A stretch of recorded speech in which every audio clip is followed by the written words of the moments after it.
फिल्में मनोरंजन का हिस्सा है और कई बार लोगों को सत्य घटना पर आधारित फिल्मों का इंतजार होता है, बायोपिक्स का इंतजार होता है, रियल लाइफ इवेंट्स पर जब कोई फिल्में बनती है तो उसका इंतजार होता है और लोग बड़े शौक से ऐसी फिल्मों का वेट करते हैं और इंटरेस्टिंगली वो देखते भी हैं। ऐसी फिल्मों को बहुत प्यार भी मिलता है, लेकिन कई बार रियल लाइफ इंसिडेंट पर जब फिल्म बनती है तो उसमें तथ्यों के साथ छेड़छाड़ की जाती है।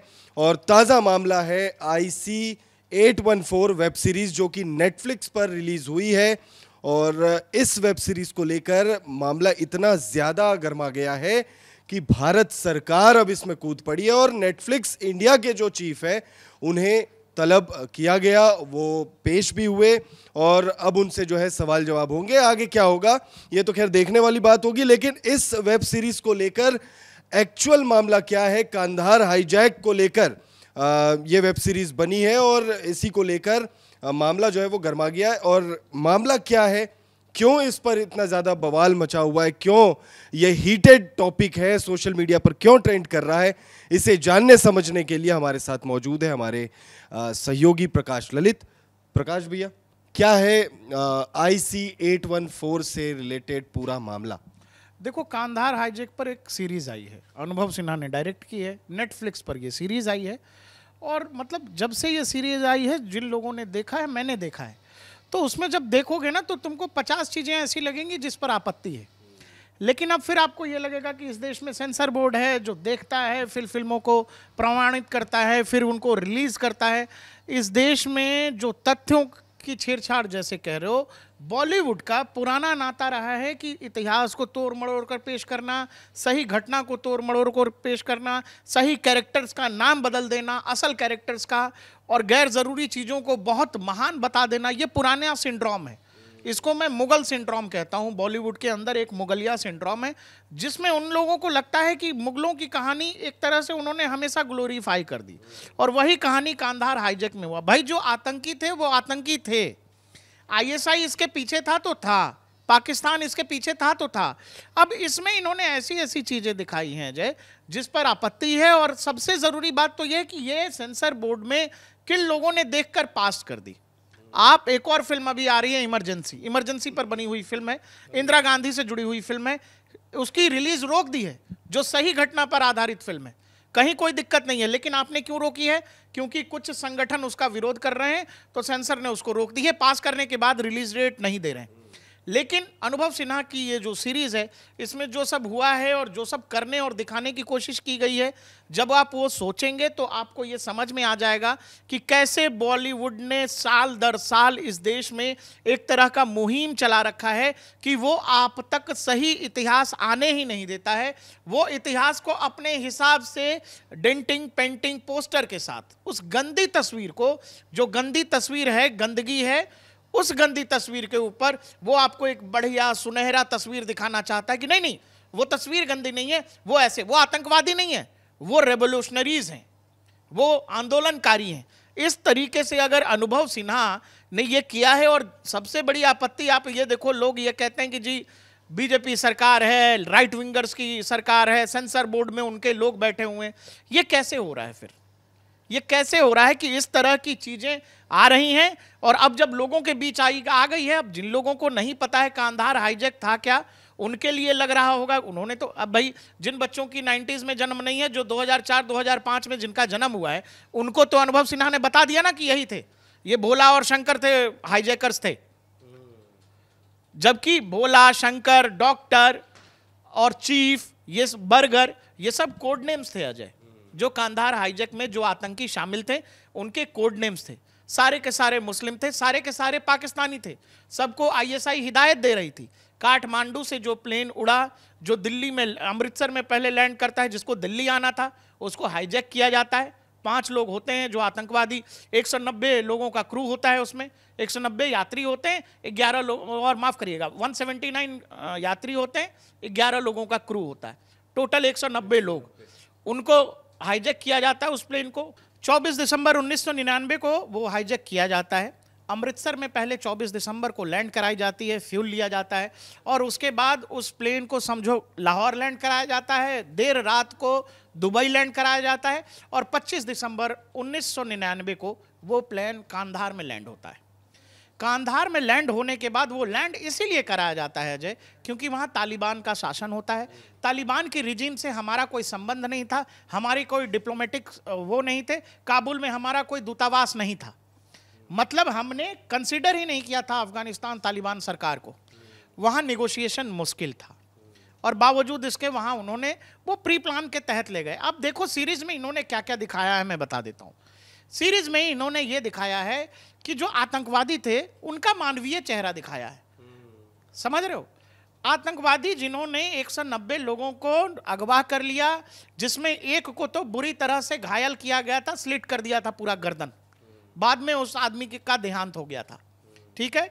27 दिसंबर 1999 को कुछ लोगों को रिलीज किया गया था, ठीक है। लेकिन उसके बाद बाकी लोगों को तब रिलीज किया गया जब भारत सरकार के सामने यह कहा गया 3 बड़े आतंकवादी, जिसमें एक मसूद अजहर और 2 और लोग थे, उनको रिलीज करने की बात कही गई और 20 करोड़ रुपए मांगे गए थे, 20 करोड़ डॉलर दरअसल। उसके लिहाज पर कहा गया जी हम इन लोगों को छोड़ेंगे। इसमें जो दिखाया गया है वो हम लोग विवाद किस चीज पर है, जो नाम थे भोला, शंकर, चीफ, बर्गर, डॉक्टर। अब जो चीफ था उसका नाम था, असल नाम था इब्राहिम अतहर, डॉक्टर का असली नाम था शाहिद अख्तर सईद, बर्गर का असली नाम था शन्नी अहमद, भोला का असली नाम था जहूर मिस्त्री, शंकर का असली नाम था सन्नी शाकिर। ये सारे नाम छुपाए गए हैं। छुपाए गए हैं का मतलब ये है कि अगर ये सब लोग जान रहे हैं, ये पब्लिक डोमेन में है, लिखित में है, भारत सरकार इंटेलिजेंस के पास है और गूगल पर है, सबके पास है कि ये कोड नेम्स थे जिनसे वो अपहरणकर्ता जो है एक दूसरे को प्लेन में बुला रहे थे। मैं आपको यहाँ पे रोकना चाहूंगा, अभी कुछ वक्त पहले जो कंप्लीट कर रहा हूँ वो चीज, असल नाम ये था, बाद में सबको पता लगा। अगर जो अनुभव सिन्हा हैं उनका ईमानदारी से बड़ा, इन्होंने कहा कि हमने बड़ी ईमानदारी से ये सीरीज बनाई है, तो ये जो कोड नेम्स थे वो ये बताते चलते ना, क्योंकि पूरी कहानी में बार बार नरेशन और बैकग्राउंड का इस्तेमाल हो रहा है पूरी सीरीज में कि इस कहानी का बैकग्राउंडर ये है, अभी जो हम ये दिखा रहे हैं उसके पीछे नरेशन दिखाया जा रहा है पूरी सीरीज में। तो उसमें ये भी तो बता देते ना आप कि ये जो कोड नेम्स हैं उन सब का असल नाम ये है। चीफ जो है वो मोहम्मद अतहर है, ठीक है। पूरा सीरीज इन्हीं कोड नेम्स के उस पर चला जाता है। यही सवाल है। अब मैं तुमसे जो कह रहा हूं वो समझो।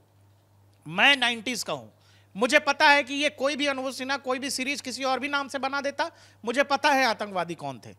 लेकिन जिन बच्चों को, जिनका जन्म ही 90s के बाद हुआ, जिनको कांधार के बारे में शायद इस सीरीज से पता लगेगा, उनको तो ये लगेगा ना कि अच्छा कोई भोला शंकर भी था जो उस अपहरणकर्ता में था। आज की जनरेशन इतना लोड नहीं ले रही भाई कि जा करके वो गूगल पे खोजेगी कि कौन लोग थे और वो सोचेंगे कि ये कोड नेम था। वो कोड नेम नहीं बता रहे, वो उन्होंने अपहरणकर्ताओं को इसी नाम से दिखाया पूरी सीरीज में, और यही सबसे बड़ी आपत्ति है। दूसरी सबसे बड़ी आपत्ति यह है कि उस समय निगोशिएट जो लोग कर रहे थे इस पूरे कांधार हाईजैक मामले को, उसमें अब के एनएसए अजीत डोभाल भी शामिल थे। लाल कृष्ण आडवाणी उस समय गृह मंत्री हुआ करते थे। जो टीम गई थी उसमें अजीत डोभाल भी थे। अजीत डोभाल का जो कैरेक्टर दिखाया है, ऐसा लगेगा तुमको कि क्या मजाक दिखाया है। एनएसए का जो हिस्ट्री है, जिस तरह का उनका बैकग्राउंड रहा है, और उसमें ऐसा लगता है कि अपमानित करने वाला है वो। आपने सरकार के कंडक्ट को गलत दिखाया है, सरकार का बिहेवियर गलत दिखाया है, वो ठीक है। सरकार को कमजोर दिखाया, वो भी ठीक है, क्योंकि सरकार कमजोर थी तभी आपने निगोशिएट किया आतंकवादियों से। जबकि ये जो राइट विंगर्स हैं, बीजेपी वाले, ये कहते हैं हम आतंकवादियों से निगोशिएट नहीं करते। लेकिन आपने पब्लिक प्रेशर में आकर के या पॉलिटिकल प्रेशर में आके, जिस भी प्रेशर में आके, कांधार हाईजैक में शामिल आतंकवादियों से, आईएसआई से डील की, आपने निगोशिएशन किया, आप चाहे जो कहें। और देश के 3 बड़े खूंखार, और मसूद अजहर तो अब तक हमको घाव दे रहा है, उसको भी आपने छोड़ा। जो बाद में देश में जितने भी इवन पार्लियामेंट अटैक्स जो हुए, मुंबई अटैक्स 26/11, उन सब में इन लोगों का हाथ रहा, और आपने इतने बड़े आतंकी को कांधार हाईजैक के हवाले छोड़ दिया। इसमें जो दिखाया गया, मैंने जैसे आपको बोला कि सीरीज में दिखाया कि यात्रियों के साथ आतंकवादी अंतराक्षरी खेल रहे हैं, किसी को भूख लगा है तो उसको पानी दे रहे हैं कि अच्छा प्यास लग गया तुमको, आप पानी पीजिए। ठीक है ना, वो मानवीय पहलू। मैं तुमसे ये कह रहा हूं कि यार जिन लोगों ने 26/11 का अंजाम दे दिया, जो लोग पार्लियामेंट में तुम्हारे घुस गए, जो लोग तुमको तबाह और बर्बाद कर देना चाहते हैं, जिनकी इच्छा ही गजवाए हिंद की है, उनका कोई मानवीय पहलू है? और अनुभव सिन्हा वो दिखा रहे हैं, जानबूझ करके एनएसए को कमजोर दिखाया गया, अजीत डोभाल को एक तरह से डिग्रेड करने की कोशिश की गई है इतिहास के नाम पर, और एक तरह से आईएसआई और पाकिस्तान दोनों को क्लीन चिट। बहुत भोला बताते हैं और बहुत ये एक बड़ा मसला है बॉलीवुड में, जो आतंकवादी होते हैं या कुछ लोग होते हैं इस तरीके के, उन्हें रेवोल्यूशनरी बता देते हैं, उन्हें उनकी इमेज मेकओवर की एक तरीके से एक कोशिश होती है। अब इस सीरीज़ में क्या हुआ ये तो आपने बता दिया, मैं आपसे जानना चाहूँगा कि ऐसा होता क्यों है? क्योंकि अभी हाल ही में हमने एक वीडियो किया था साथ में, उसमें आपने बताया था कैसे डीप स्टेट काम कर रहा है। क्या इस चीज़ के पीछे कोई कनेक्शन है? क्योंकि बड़ा मेकओवर किया जा रहा है, बड़े भोले दिखाए जाते हैं ऐसे लोगों को। ये सिंड्रोम है एक तरह का ना, जिनको लगता है कि पाकिस्तान बड़ा अच्छा मुल्क है, पाकिस्तान की गलियां बड़ी सुनहरी हैं। पाकिस्तान के लोगों को नहीं लगता ऐसा, लेकिन हमारे यहाँ वालों को बड़ा लगता है कि पाकिस्तान तो बड़ा ज़हीन मुल्क है, वहाँ भी बड़े अच्छे लोग रहते हैं, आतंकवादी जैसी कोई चीज़ नहीं होती, आतंकवादी संगठन जैसे कुछ लोग नहीं होते, वो बड़े प्यारे लोग हैं, कट्टरपंथी जैसी कुछ होती नहीं है। उनको बड़ा रहता है कि पाकिस्तान से बिजनेस करो, कबूतर उड़ाओ, शांति, क्रिकेट खेलो, बातचीत करो, क्रिकेट खेलो, ये सारा बवाल इन लोगों का रहता है। और ये लोग थोड़े थोड़े दिन पर इस सब तरह की चीज़ें करते रहते हैं। अनुभव सिन्हा ने जो किया है वो बॉलीवुड कोई पहली बार कर रहा है ऐसा नहीं है, ये बहुत सारी चीज़। अभी एक फिल्म आई थी आपको, बालाकोट एयर स्ट्राइक पर आई थी, तो बालाकोट एयर स्ट्राइक में जो लोग भारत की तरफ से शामिल थे उनका नाम बदल गया, धर्म बदल गया। तो ये सब जानबूझकर करते हैं वो लोग। कई बार उस पर बात होती है, कई बार उस पर बात नहीं होती है। बहुत आसानी से आप देखो, बॉलीवुड जब जो जी चाहता है, इस देश में बहुसंख्यक आबादी के जो आराध्य हैं उनके साथ जो करना होता है वो कर लेते हैं। मेरा अभी अगला सवाल यही था, बातचीत होती है तो उस पर लोग क्षमा मांग लेते हैं, माफ़ी मांग लेते हैं या कोई दलील दे देते हैं। जबकि ये जो लोग जिस तरह की फिल्में बनाते हैं, जो भी, मैं नाम नहीं ले रहा हूं, उनसे कहो कि ये दूसरे मजहब के साथ ऐसा करके दिखाएं, कोई कहानी उनकी भी तो होगी, वो कहानी दिखाओ, लोग जानना चाहते हैं, तो वहां उनका गला सूख जाएगा, नहीं बताएंगे आपको, न दिखाएंगे। तो एक तरह का प्रॉपर बॉलीवुड हमेशा से ये करता रहा है कि देश के इतिहास, असल तथ्यों के साथ आप बताओ कि आप आईएसआई और पाकिस्तान को क्लीन चिट देने का किस पर दबाव है भाई? और भोला बता रहे। अनुभव सिन्हा को क्या पड़ी है? आपके भोला, चीफ, बर्गर कहने से मुझे दिक्कत नहीं है, वो कोड नेम्स थे जो आतंकियों ने रखे थे। मुंबई हमले में कसाब आया था कलावा बांध के, तो वो बांध कर आते हैं क्योंकि उनको एजेंडा करना होता है कि जब वो मर जाएं तो देखने वाले को शुरू में कंफ्यूजन हो कोई हिंदू ही था, इसलिए तो करते हो, और क्यों करते हो? और ये देख के हमारे यहाँ के कुछ नेता इतने बेवकूफ हैं, या यूं कह लें कि बेवकूफ बनने का दिखावा करते हैं कि मुंबई हमला के तुरंत बाद इस देश में ये कह दिया गया कि अरे ये तो आरएसएस ने करवा दिया। तो इस सब तरह की चीजें होती हैं और जानबूझकर किया जाता है ये सब। तो वही ये कलावा बांध कर आया था तो उसको कह दे अनुभव सिन्हा, वो तो कसाब नहीं था, वो तो कोई प्रकाश होगा, कोई अजय होगा। और वही कहानी ये करने, आपने कोड नेम्स, आप हमको ज्ञान दे रहे हो, कोड नेम्स का इस्तेमाल किया, असली नाम क्यों नहीं बताया? बताते बताते लास्ट में भी तो लोग बता के चले जाते हैं कि हमने इनका कैरेक्टर प्ले किया है, ये हैं, एंड में वो आता है, फिर भी दिखा देते हैं। आप वो कर देते कि हमने जो भोला बनाया वो मोहम्मद अतहर है। अभी इसी वीडियो में कुछ लोग कमेंट करेंगे कि भाई अब से कुछ साल पहले शेरशाह नाम की एक मूवी आई थी, वो भी कोड नेम पर थी, उस पर कोई विवाद नहीं हुआ था। मुझे पता है कि कुछ लोग करेंगे कमेंट, कर सकते हैं कमेंट, तो इस बारे में आप क्या कहना चाहेंगे? सिद्धार्थ मल्होत्रा की मूवी आई थी, कियारा आडवाणी थी उसमें, और वो मूवी भी कोड नेम पर थी, उस पर कुछ विवाद नहीं हुआ, इस पर इतना विवाद क्यों? पहली बात, शेरशाह कौन था? शेरशाह विक्रम बत्रा कोड नेम उस ऑफिसर, आर्मी ऑफिसर का था जो कोवर्ट ऑपरेशन कर रहा था, कहाँ? आतंकवादियों के खिलाफ। वो कोई हाईजैक नहीं कर रहा था, ठीक है? तो उसका कोड नेम शेरशाह इसीलिए रखा था कि वो आतंकवादियों के साथ हिल मिल सके, उस ग्रुप में आसानी से इंजेक्ट हो सके, उनकी जानकारी निकाल सके। बहुत दिन तक विक्रम बत्रा आतंकी समूहों के साथ रहे, इस नाम के साथ रहे, इसलिए शेरशाह नाम था। और दुनिया जानती है कि विक्रम बत्रा थे। अब अजीत डोभाल नाम बदल करके बहुत समय उन्होंने पाकिस्तान में बिताया, लेकिन दुनिया जान रही है ना कि वो अजीत डोभाल ही हैं, कुछ और नाम नहीं है, मोहम्मद अल्ताफ नहीं है, वो अजीत डोभाल है। तो जो भोला था, जो उसका असल नाम था, वो अनुभव सिन्हा ने क्यों छिपाया? जानबूझकर एजेंडाबाजी के तहत छिपाया। क्यों? क्योंकि इन लोगों को यह लगता है कि ऐसा करके ना वो किसी खास तरह के लोगों को प्लीज्ड कर देते हैं, खुश कर देते हैं, वो उनको नाराज नहीं करना चाहते कि नहीं नहीं नहीं नहीं हम अच्छा अच्छा दिखा रहे। ये देखिए बड़ा पारिवारिक हाईजेक हुआ था कांधार वाला, तो एकदम उस वहां तो सेब संतरे लोग एक दूसरे को खिला रहे थे, अंताक्षरी खेल, वापस भी नहीं आना चाह रहे थे, वापस देश भी नहीं आना चाह रहा। बहुत अच्छी सुविधा दे रहे थे तालिबान और आईएसआई वाले। ये आईएसआई वाले तो बहुत दूध के धुले हुए हैं, ये सब तो बहुत अच्छे लोग हैं, दूध रोटी खाते हैं और प्रभु के गुण गाते हैं। पाकिस्तान इतना नेक देश है, ये हमारे देश के लोग कुछ ऐसे बदनाम करते रहते हैं। और यही कहानी पूरी सीरीज देखोगे तो तुमको लग जाएगा पाकिस्तान इसमें कॉन्स्पिरेटर नहीं है, आईएसआई नहीं है, उसने बता दिया कि अलकायदा वाले थे इसमें।